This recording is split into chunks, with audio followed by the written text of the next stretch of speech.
Tonight, I am going to continue teaching on Mountain Dharma, Volume 1, as taught by Khenpo Karthar Rinpoche.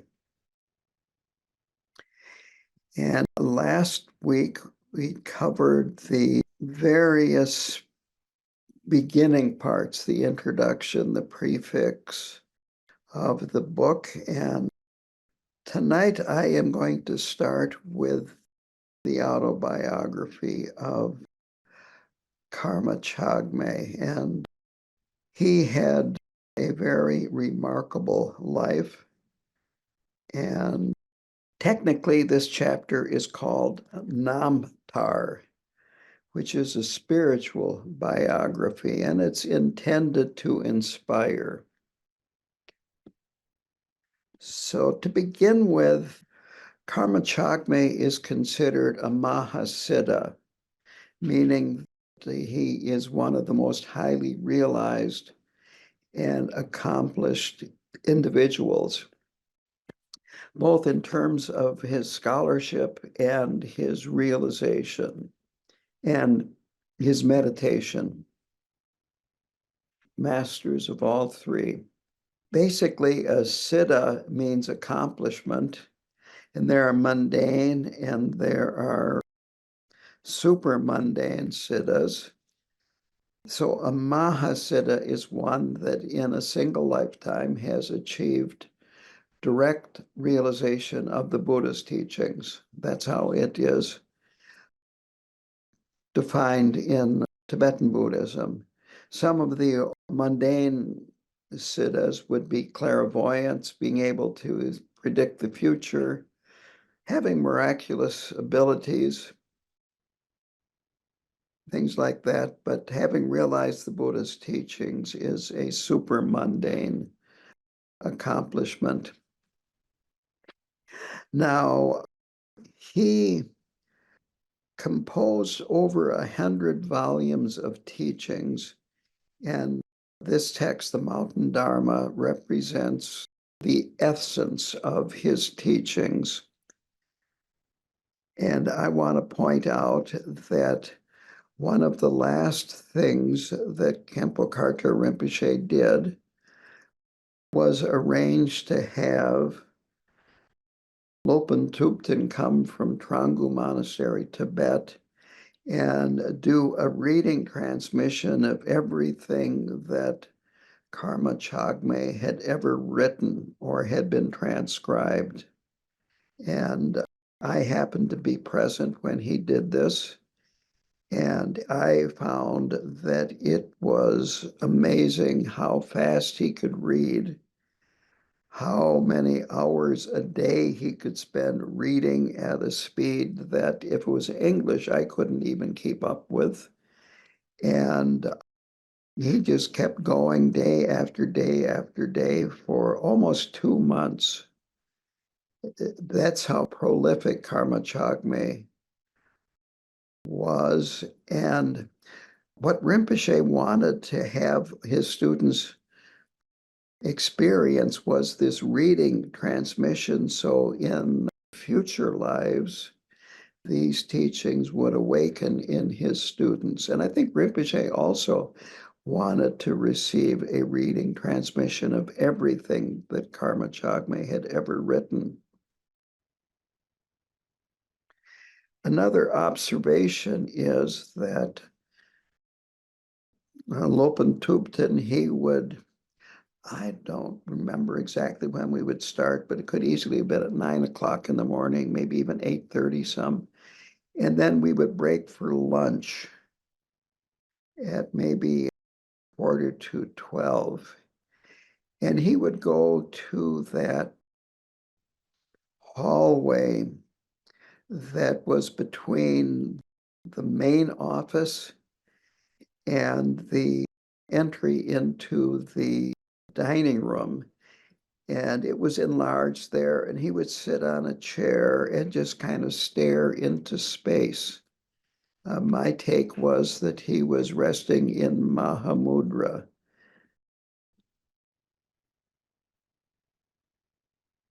And I was quite impressed with him. He's come back to KTD a number of times. He's been to a number of the centers, including Columbus, and I think down in Jacksonville and Gainesville and so forth.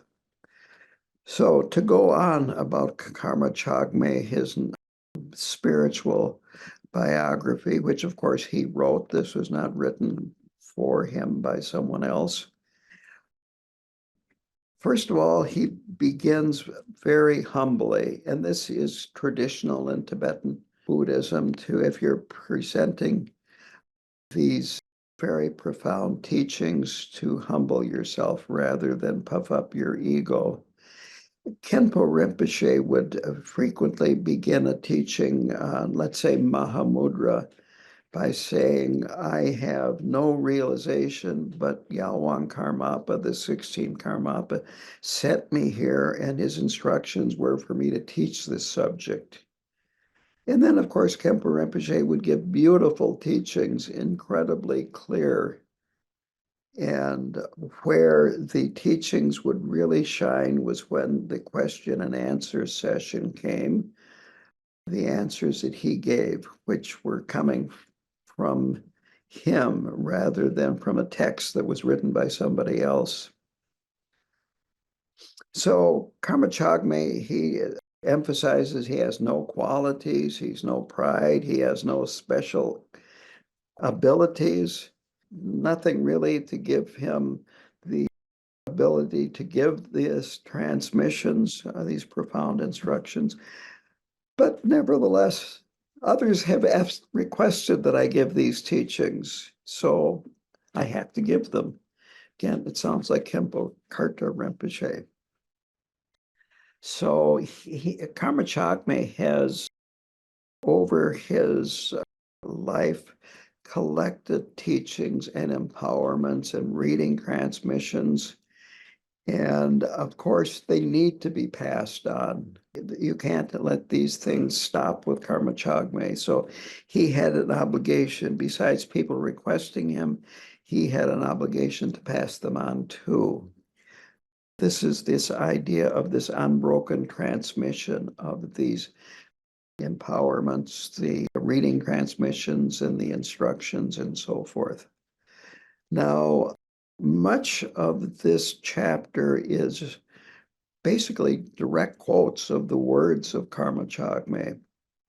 So I'm going to start with this quote. I offer this transmission to all the people attending this teaching in the same way that you offer mandalas to the deities. I myself has no special quality empowering me to give this transmission. Nevertheless, because I've received it from others who do have such qualities, I offer this continuous lineage of the stream of the teaching to all of you with my full, complete respect. Now, he goes into prophecies that have been made in the past about him. And some of these have to do with his present life as Karma Chagme, some about previous lives. Now, one name here that bears discussing is Mingyur Dorje, and this is Namcho Mingyur Dorje, not related to the present Mingyur Dorje Rinpoche, two different lineages. He was a Turtan, or a treasure revealer, and he started revealing treasures at the age of 16. And they were considered sky Dharma because they just, you might say, appeared in his mind. So it's important to remember it's Namcho Mingyur Dorje. He lived from 1645 to 1667. So he died at the age of 22 or 23. So he transmitted these sky Dharma teachings to Karma Chagme, who wrote them down. I did a little historical research on the internet about this time in Tibet. So this is not in the book, but this is also important that this was a time of a lot of turmoil and even warfare. This was the end of the era of Tibet being fractured into small little groups that began with the assassination of Long Dharma a long centuries and centuries ago. And the fifth Dalai Lama aligned himself with some of the Mongols that were rulers who were, Genghis Khan was one of their ancestors. There was a lot of politics, is another way to put this. And this is why the 10th Karmapa really never did much. He had to flee for his life. He had to stay outside of the main areas of Tibet. On the other hand, Dalai Lama did finally unify the different parts of Tibet and became one country. An interesting part of his life was that he was the one that started building the Potala in Lhasa, the government palace in Lhasa. And it was not completed when the fifth Dalai Lama died. So his close associates, regents, and so forth, just said that the Dalai Lama was in solitary retreat for 15 years. And I think that one of the Mongol rulers of some of these Mongol armies wanted to have an audience with him. And so they found an old monk that looked similar to him and put him in the Dalai Lama's clothes and the hat and everything and presented him to this Mongol warlord as the fifth Dalai Lama. Another part of this, just as a little bit of background outside of the book, is that the sixth Dalai Lama was not recognized because the fifth Dalai Lama was supposed to be alive. And he finally was, and he was trained, and he gave up his monastic vows and liked to hang out in the equivalent of taverns in Lhasa, drink beer, chang, and write poetry, and so forth. So this was an interesting time in Tibet. So now to go on here, the Karmapa is considered an emanation of Chenrezig, and some people felt that Karma Chagme was an emanation of Karmapa or an emanation of Chenrezig. And so there was this relationship between Karma Chagme, 10th Karmapa, and Chenrezig. A previous life, he was a translator for Guru Padmasambhava. And he had this connection to the Dharma king, Songtsen Gampo. Here is another quote. Even though the great masters have said that I am an emanation of some great Turtan, which is a treasure discoverer, I do not present the teachings with any arrogance. He says that any material gifts that were given to him, whether it be money or anything else, he used them to build statues of the Buddha, to make offerings to my teacher and to the gurus. So he said that he never spent any of the offerings that were offered to him on himself. Again, this reminded me of Khenpo Karta Rinpoche. I traveled to Tibet with him a couple of times and to India and Nepal. And I remember one time him telling the group that I was in, not me particular, that On a previous trip that I had not attended, that he had brought something like $300,000 in American money. And when he got back to New York at the airport, he couldn't afford cab fare. He just donated it to various Buddhist monasteries and projects over there. One time when I was with him, as soon as we got to Kathmandu, Lama Karma was present. Lama Karma's Lama bag was full of Nepali rupees and large quantities of them. And we went to a monastery, had tea with the abbot. They talked in Tibetan. And then Lama Karma brought out a large stack of Nepali rupees, put it on the table next to the abbot, gave him instructions in Tibetan what to do with it. And we went to the next monastery. Same thing. And that's just the way Rinpoche was. I just see so many similarities between him and the humility of Karma Chagme. Here is another quote of Karma Chagme's. I have practiced 100 deities, and in every one of these practices, I have gained some sign of experience or realization in dreams and other non-ordinary signs. To continue, I have felt no arrogance and have lived a simple, humble life. I've not bragged about my qualities or experiences to others. And then talking about hindrances and difficult people and obstacles that he would come up against, he said that he did not regard these as enemies. And if you can avoid feeling that way towards people and obstacles, in his words, the negative feelings of animosity are instantly burned away like the wings of a moth in fire.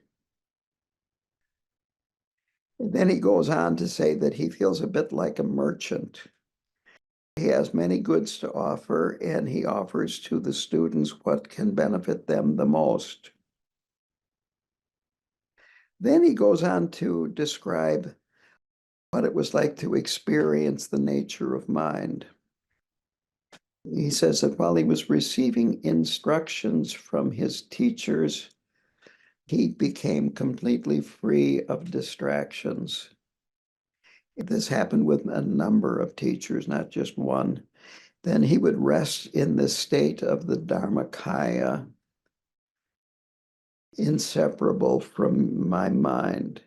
It's beyond good and bad, beyond is and is not.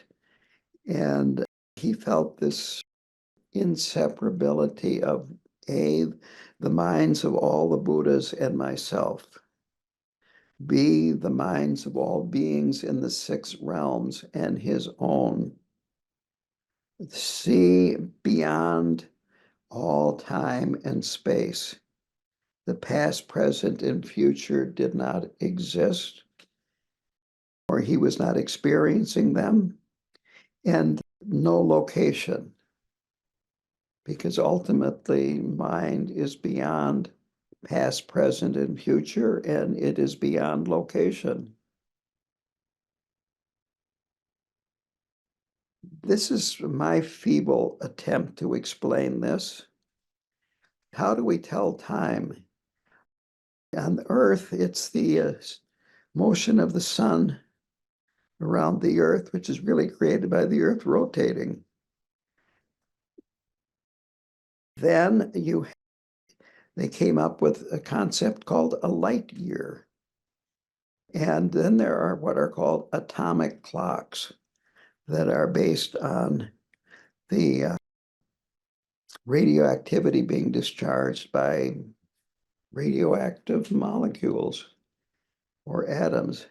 Now, the point is, all of this time is determined by matter, solid things. And of course, things aren't solid.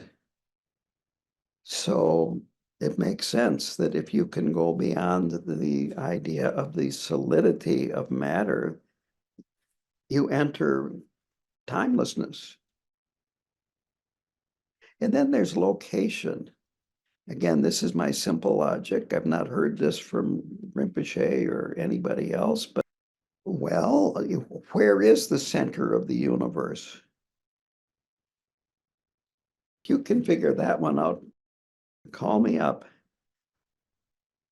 What I have heard astrophysicists say is that the universe has no center and it has no edge. Sounds a lot like mine.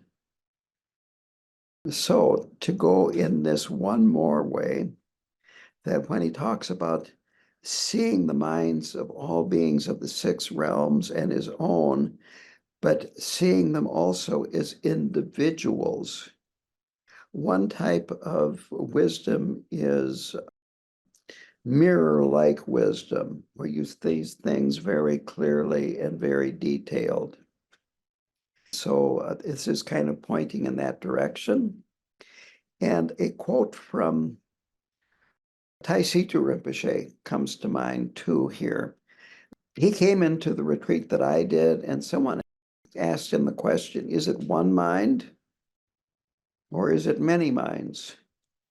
And Taisitu said this, well, if it was one mind, when the Buddha was enlightened, we'd all be enlightened. So from a relative point of view, it is not one mind. Now, from the ultimate point of view, his answer was, it's not two. So there, now it's totally clear. Has no center, no edge. It's not one, it's not two. So to get to another quote of Karma Chagme's, I could say at the same time, clearly experience the innate energy and essence of all beings separately and individually, just like a clear, precise reflection of something in a mirror. That's why I came up with mirror-like wisdom.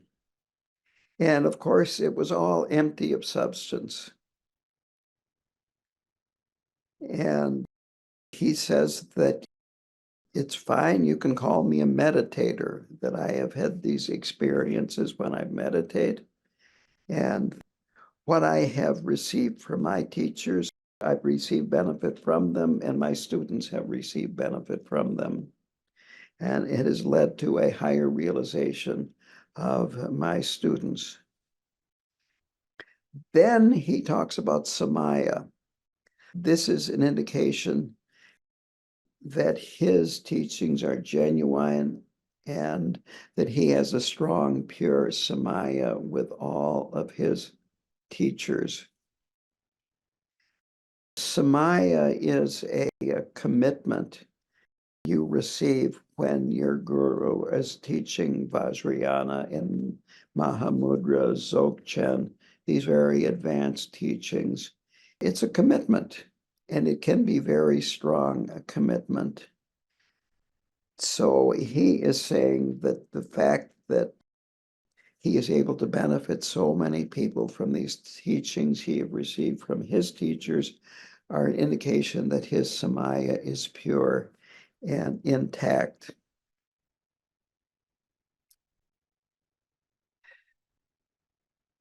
Now, he talked about when he was given instructions from his teacher or teachers that because of his one-pointed concentration, he quickly then became one with the Dharmakaya. So I think this is worth pointing out. Most practitioners advance gradually. And Rinpoche once said this. He was asked how his students are doing, and his answer was, well, most of them are laying on the path and wiggling. Here is a term that I heard translator Lama Yeshe Gyamtso use in a teaching, probably that Rinpoche gave. The term was leaper, Leeper, not leper, but leaper.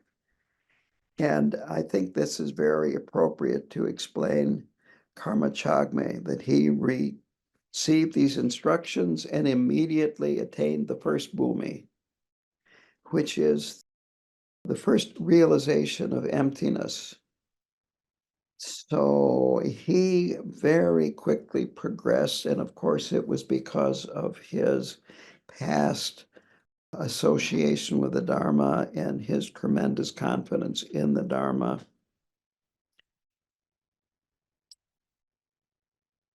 He says that he has always tried to speak in a humble, straightforward manner and be as truthful as possible. And he says, and be free of criticism. And again, if you think about the great teachers that are alive, it was very unusual for there to be any criticism of others. Rinpoche, if he felt a teacher was behaving inappropriately or not a good teacher, he just wouldn't mention them. So any teacher that Rinpoche mentioned, that meant that Rinpoche had a lot of respect for them.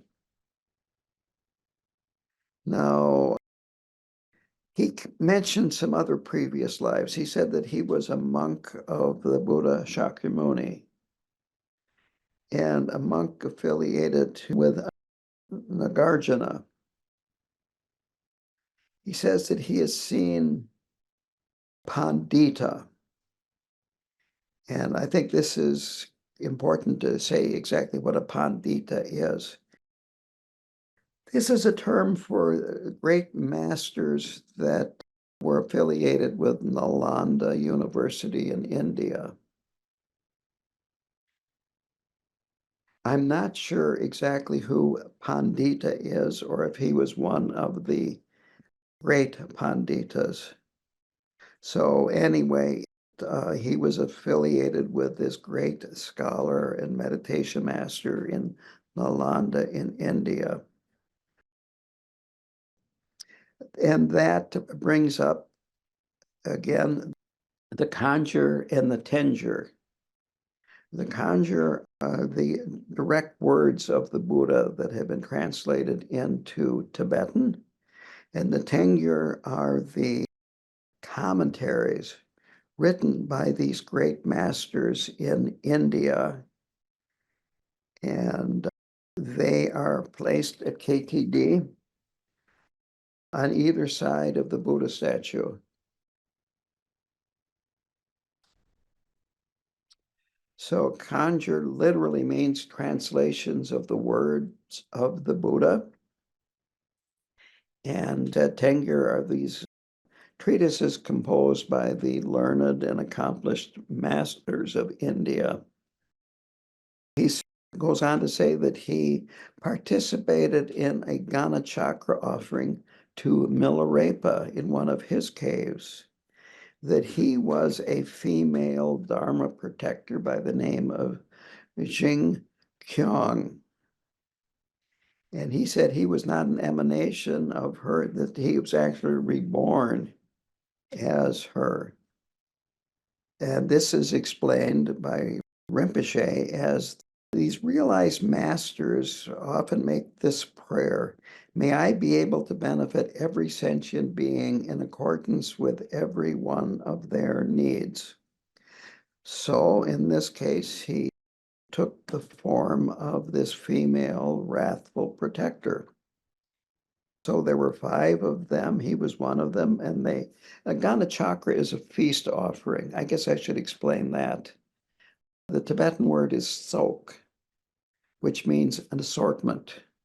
And if you've participated in a sok at KTD, you can get everything from potato chips to grapes to other fruit, candy bars.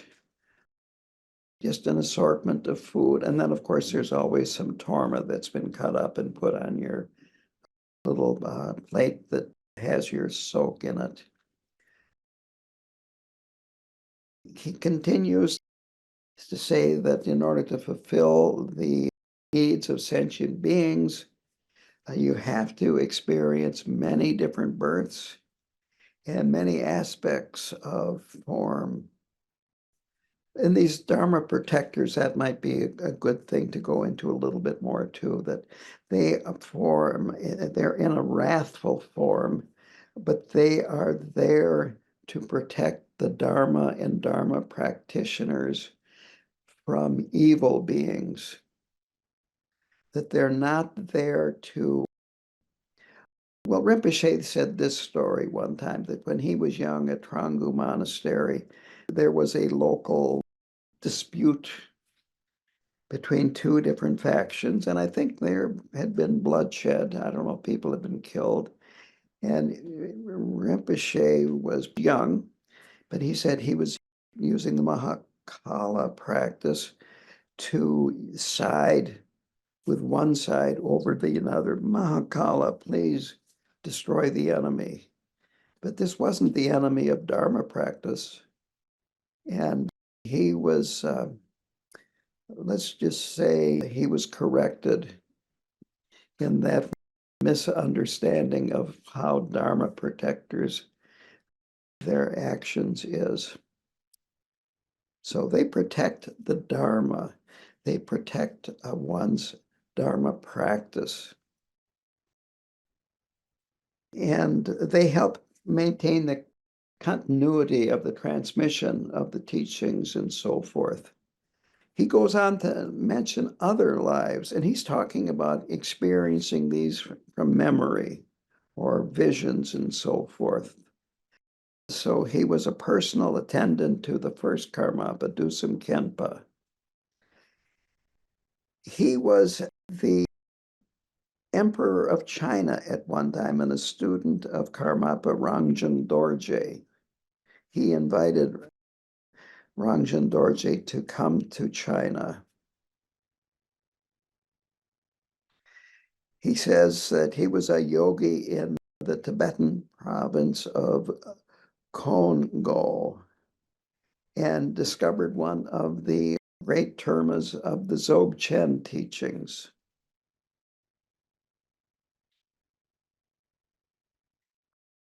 In another life, he was a businessman in the streets of Lhasa, sponsoring people to do 1 billion manis. Kind of finishes up by saying, quote, I have neither fear, hope, pride, nor arrogance in any of these memories. So now he turns to his current life.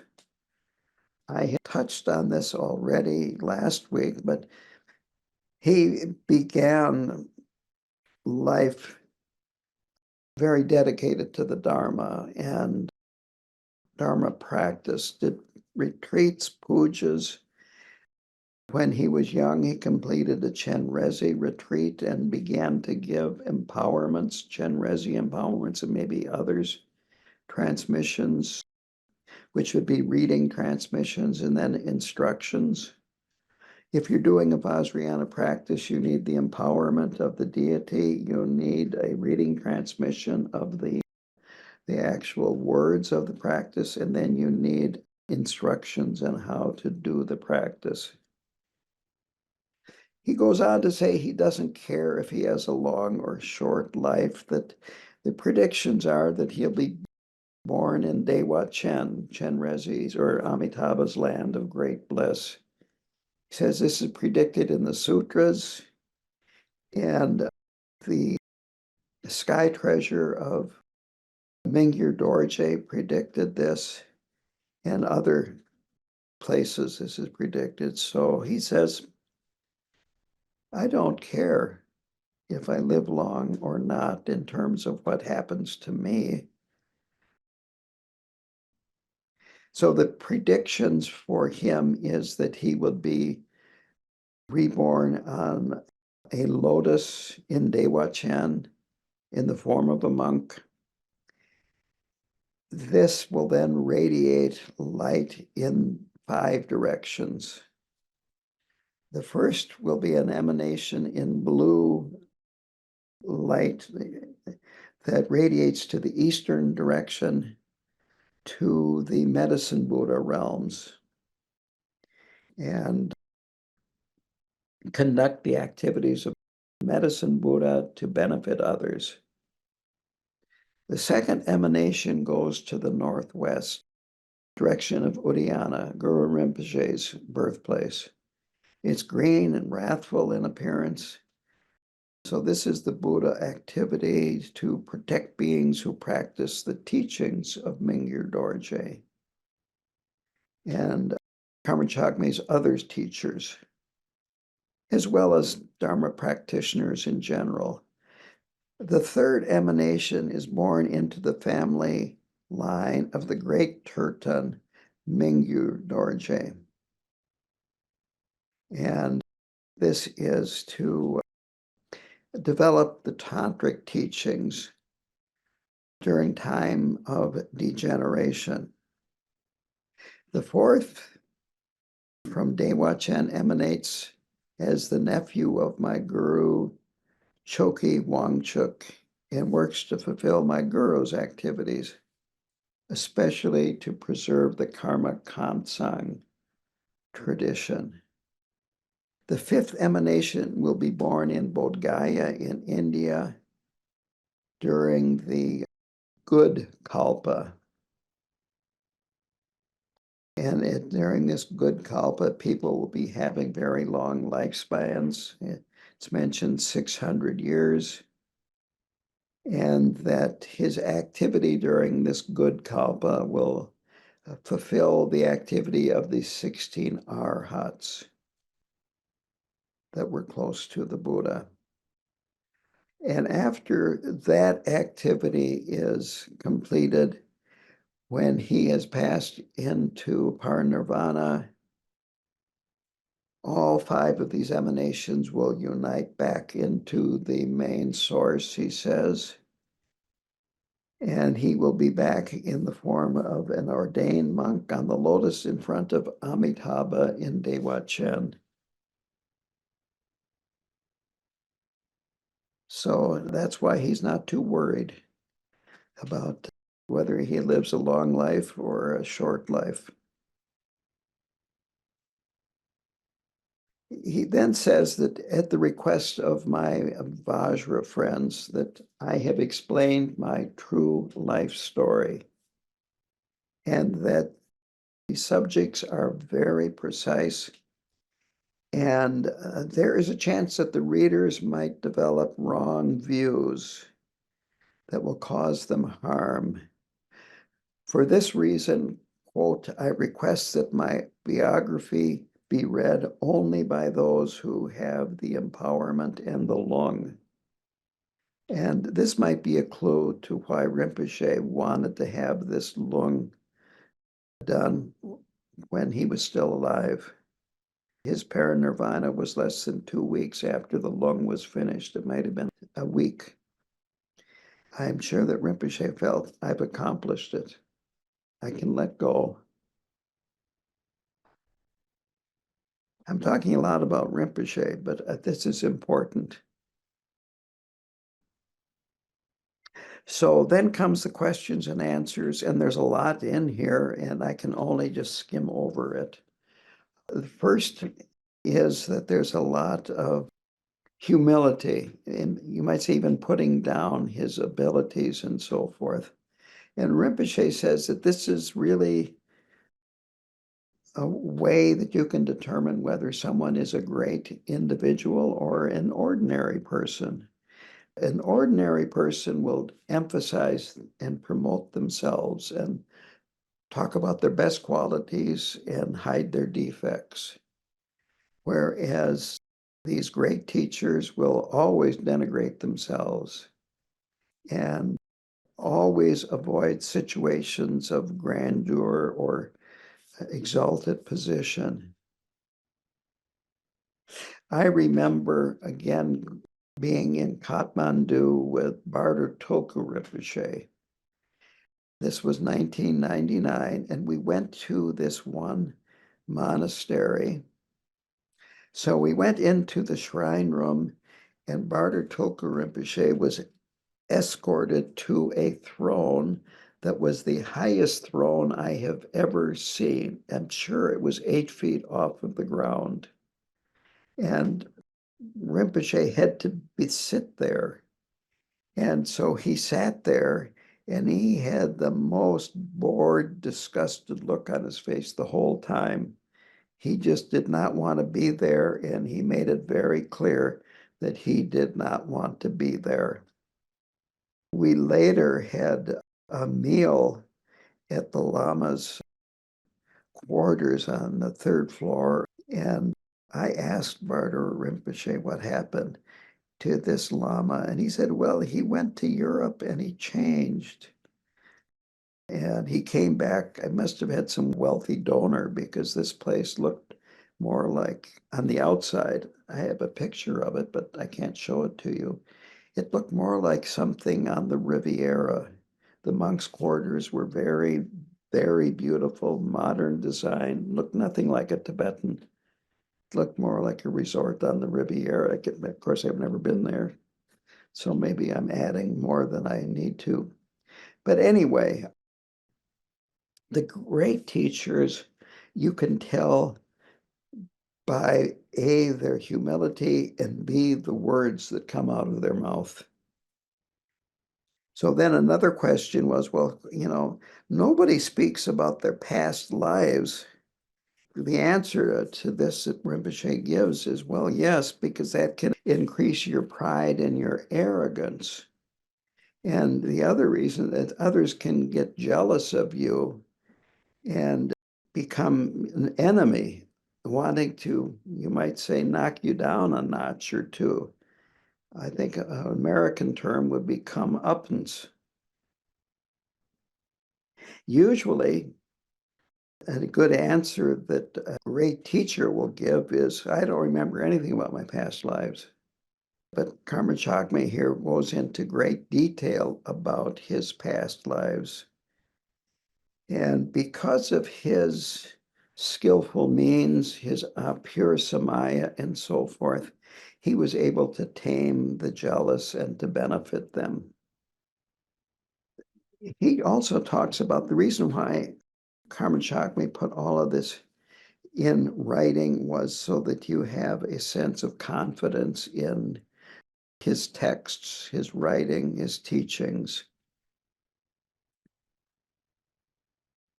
Again, the 10th Karmapa, Choying Dorje, spoke of Karma Chagme being an emanation of Karmapa.